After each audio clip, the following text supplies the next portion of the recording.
Good morning. It's James. It is so good to see you today. Thank you for your time.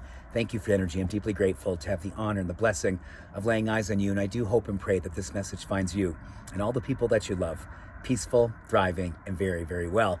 So this morning, I want to call us together openly, honestly, and maybe with a level of vulnerability to really give ourselves permission to look within and ask ourselves a simple question. And that question is, are you doing what you know in your life works to help you feel, create, and fulfill the reason why you're here? I think that most of us have been on the planet long enough. Most of us have been practicing enough spiritual work, deep work, heart work, recovery work, healing work, to have a pretty good understanding about what works. And I don't think I have ever had a time in my life where taking care of myself to the level I know I can, and to the level I know that always makes me feel more whole, more peaceful, and frankly, more in love with myself and my life, I've never disappointed when I follow through.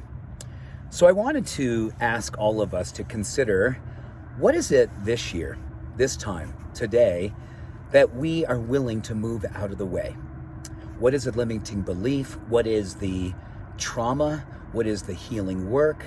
What is the openness to truly give ourselves permission to move in and move through and become connected to what works in our life?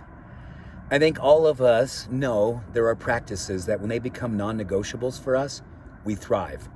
When we follow through on our good intentions, there's a level of peace, a level of grace, a level of just joy that starts to really fill up inside of us.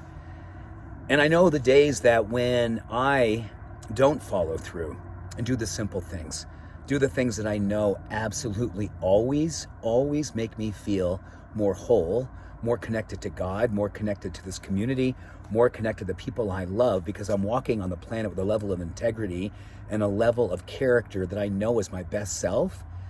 I ask myself sometimes, why wouldn't I always do this? Why wouldn't I always follow through? So this morning's message is simple, but it's not easy. I'm going to ask you, I'm going to pray for you to look within this morning and maybe write down 2, 3, 4 things that you know work for you every single time to make you feel whole, to make you feel peaceful, to make you feel loved, to make you feel the way that you know you love to feel, the way that you know you really believe is your way to feel all the time. And I would love for you to write down 2 or 3 things and put them in the comments section about what you were working on, what you were willing to recommit to. And maybe something that you are knowing today needs to become a 100% non-negotiable in your life.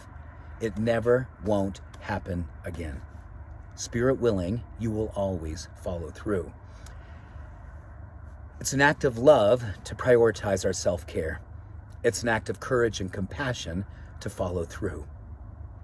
And I think the world right now is looking for demonstrations of people like us who will follow through, so we can become the change. We can become the example.